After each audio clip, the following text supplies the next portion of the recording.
नमस्कार। प्रभात साक्षी news network के खास कार्यक्रम विश्व खबरों में आप सभी का स्वागत है।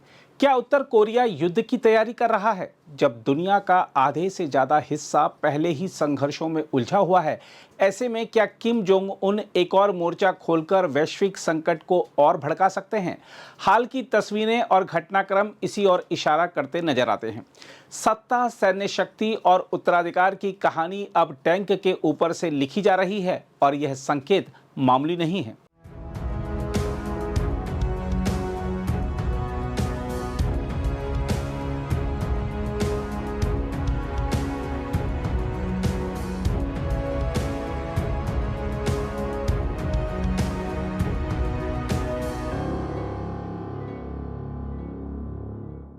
हम आपको बता दें कि उत्तर कोरिया के नेता किम जोंग उन अपनी किशोर बेटी किम जू ए के साथ टैंक पर सवार दिखाई दिए। दोनों काले चमड़े के जैकेट में युद्धाभ्यास का निरीक्षण करते हुए नजर आए। यह एक सशक्त राजनीतिक और सैन्य संदेश था।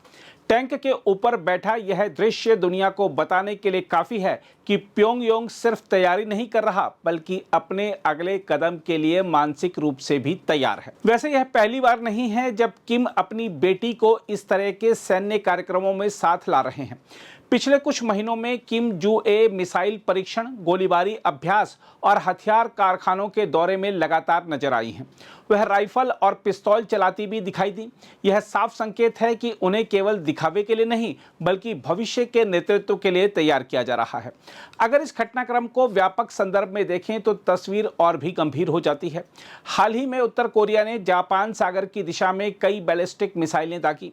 यह कदम उस समय उठाया गया जब दक्षिण कोरिया और अमेरिका संयुक्त सैन्य अभ्यास कर रहे थे। प्योंगयांग पहले ही चेतावनी दे चुका था कि इन अभ्यासों के गंभीर परिणाम होंगे। ऐसे में यह मिसाइल परीक्षण एक सीधा सैन्य संकेत था। इधर पश्चिम एशिया में भी हालात विस्फोटक बने हुए हैं। अमेरिका और इजराइल द्वारा ईरान पर हमले और वहां के शीर्ष नेतृत्व को निशाना बनाए जाने के बाद वैश्विक तनाव चरम पर है। ऐसे माहौल में किम का आक्रामक सैन्य प्रदर्शन यह दिखाता है कि वह इस वैश्विक अस्थिरता को अवसर के रूप में देख रहे हैं। रणनीतिक दृष्टि से देखें तो किम जोंग उन दो मोर्चों पर खेल रहे हैं। एक तो है सैन्य आधुनिकीकरण। उत्तर कोरिया लगातार अपने पारंपरिक और परमाणु हथियारों को उन्नत कर रहा है। नए टैंक, ड्रोन से बचाव की क्षमता और लंबी दूरी की मिसाइलें इस रणनीति का हिस्सा हैं। इसके अलावा दूसरा मोर्चा है सत्ता का उत्तराधिकार। किम जो ए को सार्वजनिक मंचों पर लाकर वह दुनिया और अपने देश दोनों को यह संदेश दे रहे हैं कि सत्ता की अगली कड़ी तैयार है। लेकिन यह रास्ता इतना आसान नहीं है।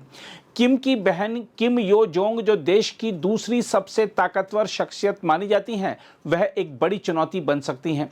उनके पास राजनीतिक और सैन्य दोनों तरह का समर्थन है। ऐसे में उत्तराधिकार की यह कहानी अंदरूनी सत्ता संघर्ष को भी जन्म दे सकती है। इस पूरे घटनाक्रम का एक और महत्वपूर्ण पहलू है हालिया चुनाव। उत्तर कोरिया में हुए संसदीय चुनाव में किम की पार्टी को लगभग 100% वोट मिले। हर सीट पर वही उम्मीदवार था जिसे सत्ता ने पहले से तय किया था।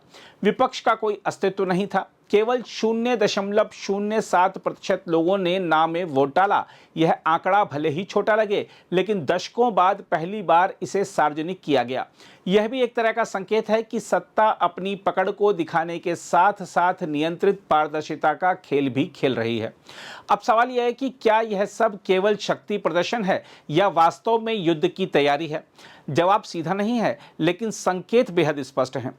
जब एक नेता अपनी किशोर बेटी को टैंक चलाना सिखा रहा हो, जब मिसाइलें लगातार दागी जा रही हों और जब वैश्विक माहौल पहले से ही तनावपूर्ण हो, तब इसे केवल दिखावा मानना भूल होगी।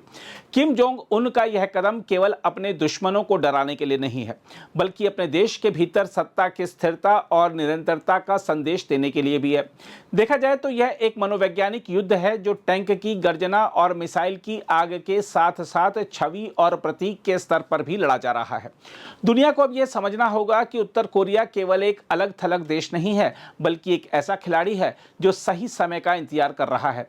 और जब वह समय आएगा तो उसका असर केवल कोरियाई प्रायद्वीप तक सीमित नहीं रहेगा, बल्कि वैश्विक संतुलन को भी हिला सकता है।